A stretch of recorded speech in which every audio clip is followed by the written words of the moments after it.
G'day, Forensicators. Welcome back to the Hardly Adequate YouTube and podcast. Today, we're going to be covering off a course from MIT on critical urban infrastructure, and they've got a clinic and everything that they're running it. It's run through a company or hosted by a company online called EDX, but MIT is the one that made the course and have all the instructors and information there. So if you like what you see, please like and subscribe. Leave a comment on whatever platform you're viewing this on, but let's jump straight in. All right, so first things first, the course is Cybersecurity for Critical Urban Infrastructure. If we look on Google here, EDX and also MIT listed as well, it just links to the EDX page. So let's jump straight into that. We can see it's preparing city officials, agency staff, new generation of students seeking to serve cybersecurity consultants and understand, help prevent and manage cyber attacks on vulnerable communities across America. So straight up, you can see it's pretty focused on America. It looks like they're training consultants. We're going to get into all this today. This course only took me probably 4 to 5 hours to complete. I didn't pay for the certificate, so I didn't do the certification exam at the end, which I think is 20 multiple choice questions based on videos that they give you. Some of the content's really good. Some of it I think misses, and some of it's a little bit, for a better word, misleading in what it's actually covering off. But let's first look up what the definition of critical urban infrastructure, because I found that really interesting. It wasn't something that I knew what it was straight away. What jumps to mind is kind of like water, electrical grid, anything that sits within like traditional critical infrastructure. There's a lot of like change in government, how they're defining critical infrastructure these days. So things like food processing plants now included in critical infrastructure if they weren't in regions before, because they're there to support the community and support us living our day-to-day lives. So with that, all we're going to do is I'm just jumping in. I'm Googling here if you're listening on the podcast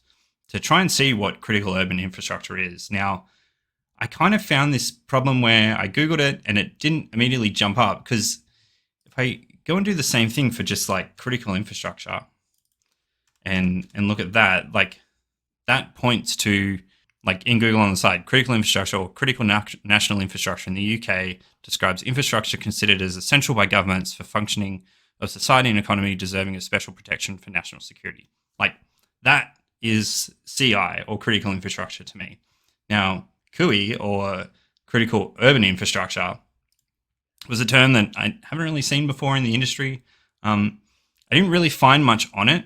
A lot of it kind of points towards climate responsive urbanism. So I guess how you build urban society to cope with not making the climate worse. But the only other link that I found was kind of to like Griffith University, which maybe they're doing like linked education with MIT, which had the same kind of definition. And I'll see if I can find it back just on their main webpage. So straight up top about this course, critical urban infrastructure, including energy, transportation, waste management, emergency service, and communication systems are being hacked remotely by cyber attackers. So that list of what it is that is being hacked is kind of, I guess, the definition of critical urban infrastructure. And again, they don't really get into this in the course, or at least from like the quick run through that I did.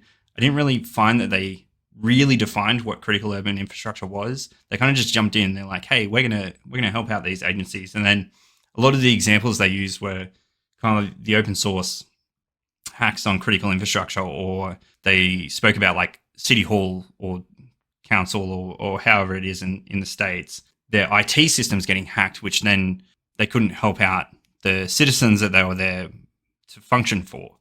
So I guess critical urban infrastructure for me, and basically for what the scope of the course is IT systems, which we use for communication and transmission of data and storage and everything in those critical services that we use in our day-to-day life. So that does include energy, transportation, police and fire service and ambulance and hospitals and the communication systems and everything. But it's very specifically IT. It's not ICS OT, which in energy and waste management and communication systems, you do have ICS and OT. And that's like a separate thing to think about and you can't really apply the same principles that you would in an incident response to ICSOT that you can to IT. And this course doesn't touch on that at all, and it doesn't differentiate it either, which I think is potentially a downfall, not up front, like differentiating that, because if you're responding to a city hall that only has IT systems, great, cool. Like you can apply all the things you've learned on this course. But if you're going to a small energy grid provider, they do have OT and ICS, and you can't apply the same thing, and it might look bad that you don't understand the difference in that. So I guess that's just a forewarning straight up front with what's this. What we're going to look at now is the modules. So I don't have something to show on the screen here, but from the course, so it's got 4 modules and then it does an assessment. So module 1 is understanding the problem, describing the scope of the cybersecurity problem, identify different lines of cyber attacks, outline the federal government's response to cyber attacks. So again, very US focused. Define the cyber attackers and their objectives. The MIT module 2, so the MIT Cybersecurity Clinic's initial communications with client agencies. Now it's kind of jumping straight into the students that are working with the MIT clinic and how they're interacting. And it's very soft skills consultant based focus for the course, which is great. And I'll get into that. But it's outlined the MIT Cybersecurity Clinic and its mission, define a vulnerability assessment. I don't agree with the wording on vulnerability assessment, but each to their own. Identify initial questions to ask the agency and how to analyze the answers. Here, they kind of just give you the questionnaires that the clinic's going to use. Very stock standard in terms of other frameworks that are around, and we'll jump into the frameworks at the end as well. Module 3, on-site assessment of cybersecurity vulnerabilities. This is great. Like, they're doing on-site assessments with their clients to do this.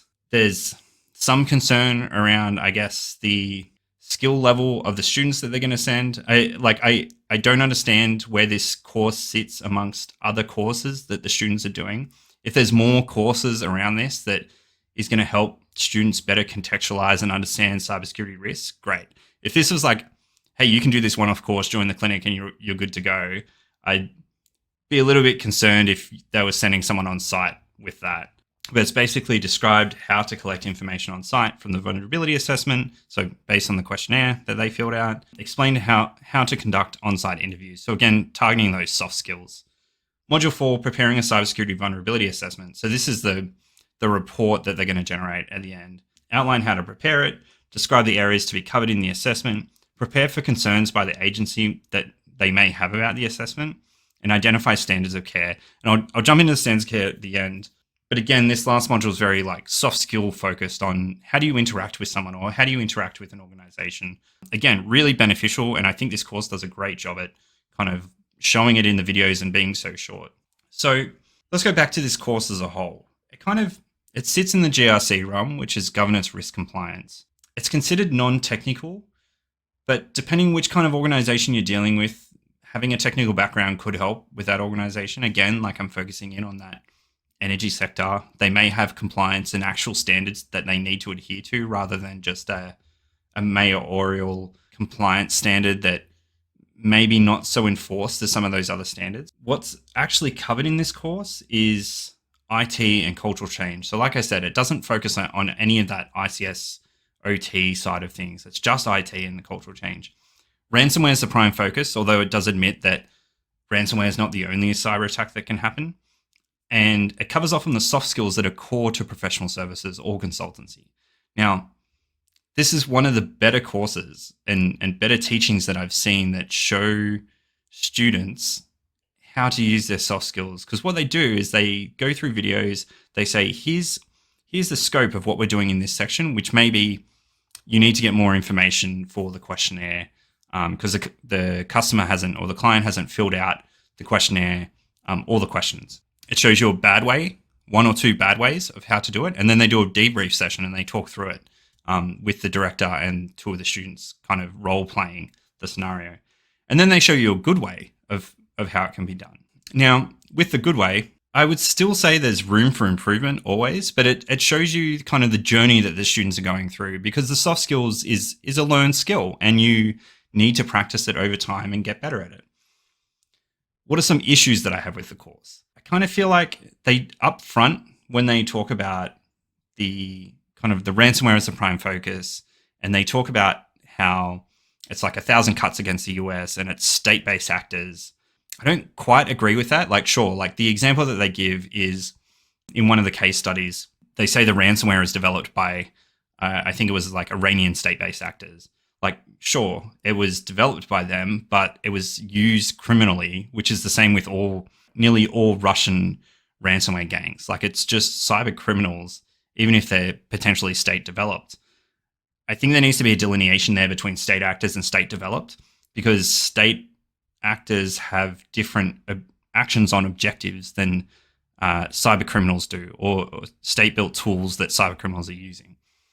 Now, this is because cyber criminals are generally financially motivated, whereas state-based actors are there for deny, disrupt, destroy.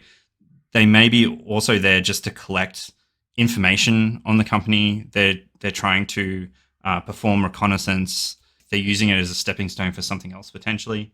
The case studies themselves are somewhat misrepresented based on today's knowledge. So I feel like some of the case studies they use, there's been information come out since, and that information that's come out since has kind of shown a different light on what actually happened at the time, and that hasn't been reflected in how they're presenting the case studies in this course.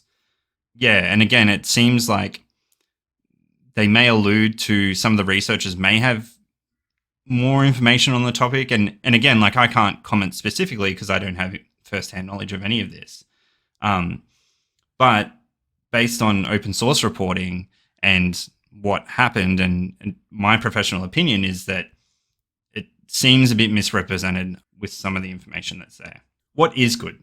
The videos, like I said, on unsuccessful and successful client engagements are awesome. Some of the best soft skills training I have ever seen. It highlights the NIST framework for those that are unfamiliar. So NIST framework is a non-regulatory framework built by NIST. If you don't know NIST, they do some awesome work. They don't really touch on any other frameworks, which is a bit of a shame, but I guess they're trying to keep it brief. It's entry-level upskilling, both helping people and local cities and councils, because there's still, I guess, like a shortage of skills, and especially for that small to medium enterprise, because they may not have the budget to kind of spend time with these big consultancies. Like even the company I'm part of, like we provide a free resource, but to spend time with us as consultants, like is quite a lot of money. So that's kind of hard. The mission itself aligns with the mission that we have and that we all have in cybersecurity, is that we want to help. Like we want to be there to help local organizations, those that don't have enough budget or skills or time even to kind of invest in exploring what their threat profile is like. And this course provides a good basis for students to get into the industry and really instill that mission into them to help their local communities, which is really, really good. Like I said, there's an assessment at the end. You can get like a certificate and an exam. I think it's like $129 at the moment. I don't know whether that's going to change. So who should take the exam? This is my personal opinion and my personal opinion only. No one outside of the US. I don't see the point. If they removed the free option and you wanted to like learn consultancy skills and it was still like $120, I'd be like, this is an awesome course to learn the basis of soft skills. And I would totally recommend it. But if it's still free, I don't think anyone outside the US. Really, you should only get the certification if you want to work at the clinic, and that's a requirement for you to work there. If you do want to take it, I'd say wait till the end of the course, because I got offered a $20 discount at the end where it was like, only pay $109 and you can get this. Or if you want to support EDX. So that was one of the things that they said on the website, is that you can support EDX by paying for the certification. Now, I don't know what is involved with that. I'm assuming it's like you're paying to help with hosting costs. I know that EDX does have some people on their staff that teach courses like this kind of thing. So it seems like a pretty big platform. Like it's over here in Australia. It's probably massive in the US, I'm assuming. But research that for yourself if you want to take the cert. While it's free, jump on it now. What are my other thoughts? So the US is huge and there isn't a single body for cybersecurity. In the course, they list, I think, like 16 different organizations that all have like different jurisdictions, from like the FBI to Homeland Security to, just like everyone. And in general, they're there to catch the bad people or do the forensics. They're not there to help you do the preparation in the first place. So I can see why MIT has come out with this and why they're training up students to do this kind of thing, because it's the more people we have to combat, especially with America is a big target for cybersecurity, just purely, I'd say, because of their GDP and their standing in the world. So MIT's job in doing this course is awesome. Like in Australia, you've got the Australian Cybersecurity Centre, and there's also state government cybersecurity bodies that kind of fill this role that I guess MIT is trying to provide for all different councils and governments that are in the US. So, but again, like I think this is a size problem for the US just because they're so much bigger in terms of number of people and number of different organizations that need this help. They talk about standards of care that aren't really standards. So they say towards the end of the course, there's like a module on, not a module, but there's like a section within the last module on standards of care. And they say when they're making the recommendations on all of the no's that have come in the questionnaire, that if the customer can reach the recommendations that are made to change that no to a yes, that they meet that standard and they can go away and say like, hey, yeah, like we've reached this standard of care for our constituents. Now, I agree with that. Like, I don't have a problem with that statement at all. I agree with that in terms of maybe like local councils and stuff. But again, like if this course is to cover all critical urban infrastructure, like considering things like water and electric grid, they have compliance standards and they have frameworks that those compliance standards are backed by. So potentially you coming in and doing this, and this would be like these organizations have to reach out to the clinic. So it wouldn't be the clinic going to engage them. If those are like, I doubt you would see those organizations reaching out being like, hey, we need your help. Or if they do, they're going to try and want to put it to their own standard because they have to comply with that. So I don't know the fix to this. Like they could still do it and then try and map it themselves. But again, this is why I guess consultancies exist, because they do all that legwork to map that compliance standard or framework that they have to then make recommendations based on that. And they make those recommendations that are evidence-based. And this course covers off on that, like making evidence-based recommendations and making them achievable for that organization based on their like budget, how many resources they have, what kind of time frame they have, because they may be pressured by a time frame to reach a certain standard as well. Again, like talking about electric grids, you've got things like NERC-CIP. So if we look at NERC-CIP, if you're in the US, like you'd be very familiar with that. Good. So I'm just looking on Google again. NERC-CIP is the North American Electric Reliability Corporation Critical Infrastructure Protection Plan. It's a set of standards aimed at regulating, enforcing, monitoring, and managing security of bulk electric systems in North America. So it's a standard that electric grid companies, I think of a certain size, have to adhere to, or like not size, but like they cover a certain amount of constituents. But then you've got things like the C2M2, which is a kind of like a self-assessment framework that you can use. Down here in Australia, AEMO, which is the Australian Energy, Australian Energy Market Operator. They have a thing called AES CSF, which is built on the C2M2, but it's more focused on Australia. So there's a few changes to the framework itself. And they've also incorporated like Australian privacy laws that they need to adhere to and that kind of thing. And this is targeted at critical infrastructure. So it covers that energy sector, both IT and OT. And those self-assessments, like organizations do themselves all the time. So that's kind of like a thing that might not match up between the questionnaire framework that the course wants to cover and then also the framework that the organization has to adhere to. The questionnaires, I had a look at the questionnaires. They're kind of all built on pre-existing bodies of work in other areas that you can find, especially if you have the compliance standards that I'm talking about. If you're a small to medium enterprise in critical infrastructure, then you've also got things like OT Cert that can provide resources like this. Like a lot of the questions are kind of like, do you have asset inventory? What are your remote access points into your network? And again, like even if you're small and even if you do have ICS and OT and you can't access any of these resources, or you don't have enough, and someone can come in and help you with the IT portion, that's great, because 80% of the attacks into ICS OT networks are coming from the IT networks anyway. So if you can shore up your IT defense, then you're hardening yourself to 80% of that. You're just not hardening yourself to things like the OT ICS specific threat actors that are targeting the OT systems, and they are, some of them are state-based actors. So if you want to read up more about that, I think if I just like Google threat groups, yeah.